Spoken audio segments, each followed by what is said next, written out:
Diddy was just hit with a new lawsuit from Sarah Rivers from making the band. And this is one of the biggest lawsuits I've ever seen. It's 140 pages long, and it names so many defendants like Fonzworth Bentley, Diddy's mother Janice Combs, MTV, Paramount, Universal Music Group, and so much more. Sarah Rivers, who is also known as Sarah Stokes, back during making the band, has sued Diddy for $60 million in this mega lawsuit.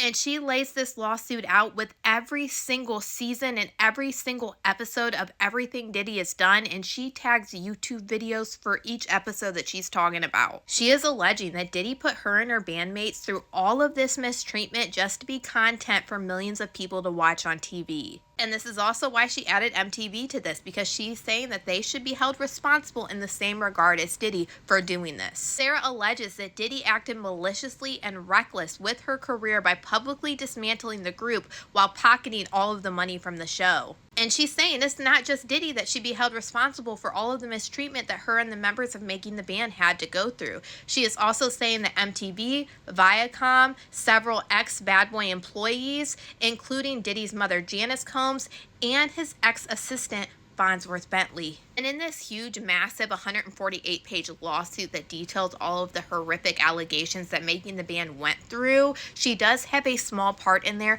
where she said that she was SH by Diddy. The part about Fonzworth Bentley I'm really interested in, because now that means Fonzworth Bentley is about to have to talk about Diddy. In Sarah's lawsuit, I told you how she breaks down every single season, every single episode, and things that happened in each episode. Season 2, episode 3, there was an episode that was called Fonzworth Bentley. She said, in this episode, the world was introduced to defendant Fonzworth Bentley, represented as a former butler who turned executive for Diddy and Bad Boy Entertainment. She said Diddy ended up giving Fonzworth Bentley the title of tour manager, despite her and the group not even being on tour because they were on lockdown and had to create an album. She admitted that Fonzworth Bentley admitted to being appointed to be in the house to watch the group by Diddy. She said that Fonzworth Bentley moved into the home with her and the group, and defendant Harvey Pierre told Fonzworth Bentley to go into overdrive with the group. And she alleges that Fonzworth Bentley told them that nobody could leave the house and he would have them up rehearsing till 1 a.m. in the morning. And that's not all when it comes to Fonzworth Bentley. Sarah Rivers is also talking about the fact that Fonzworth Bentley appears on the band's album Too Hot for TV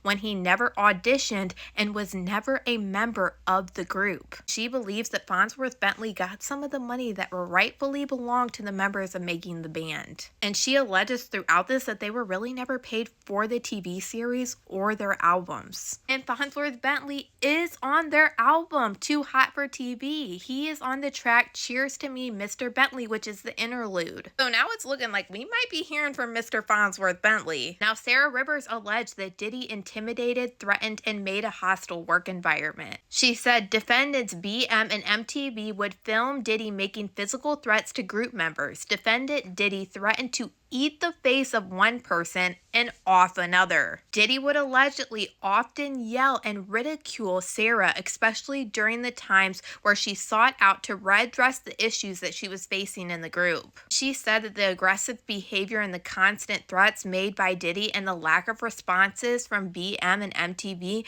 made her fear for her safety. And she talks about a lot of Diddy's mistreatment through all 3 seasons. And the one I'm sure you guys remember most notably, when Diddy made them walk from Manhattan to Brooklyn in the winter to get him a piece of cheesecake. She said that Diddy would not allow the group to move into their home until they paid their dues. Paying their dues included all group members, males and females, to share one hotel room with 2 beds and walk from Manhattan to Brooklyn across the Brooklyn Bridge to get cheesecake from Junior's restaurant. Diddy told the group they could walk to Brooklyn to get the cheesecake or they could go home. And I'm not saying allegedly because this is something that we all watched on TV. Diddy yelled at the whole group saying it's not easy, and he When the group was contemplated on going home because they could not comprehend complying with such an outrageous request to walk from Manhattan to Brooklyn, an assistant of Diddy, only identified as Akil, tried to convince them to comply with Diddy's request and walk to Brooklyn to get the cheesecake. The group was forced to walk over 10 miles, taking between 6 and 8 hours from Manhattan to Brooklyn in the cold New York climate in order to comply with Diddy's outrageous and negligent demand. Sarah and the group were still walking back from Brooklyn well after 2:30 a.m. Diddy and MTV had a reckless disregard for the health and safety of Sarah, forcing her to comply with such an outrageous and unreasonable request, simply because she was a member of a group chosen by Diddy on Defendant MTV's television show. She said when they finally made it back with that cheesecake, Diddy was no longer there and they were sent back to their one-bedroom hotel room. She even adds in there what we all saw, Diddy saying that it wasn't initiating or hazing, but in the music industry, you have to do a bunch of stuff that you don't want to do. Diddy ended the episode referring to the upcoming days as Hell Week, where he would continue this episode about this cheesecake, and then to further illustrate his point, Diddy made the group wash cars for free at a private car establishment. While they are washing these cars, Diddy arrives and tells them no more eating as a further punishment because the group dared to be enjoying their endeavor. Sarah Rivers wants everybody to be held accountable, whether it's MTV, Viacom, Paramount, Janice Combs, Diddy, Fonzworth Bentley, Harvey Pierre, and so many more still that I haven't even named. This is one of the biggest lawsuits I've honestly ever read in my life. It probably took me a good 3 hours to even get through it all. But I will add this whole lawsuit over on my Patreon at KadishaLynn if you are interested in reading the whole entire thing, because honestly, I think there is a lot of good information and you literally see it all season by season. But y'all, let me know what you guys think about all this in the comments.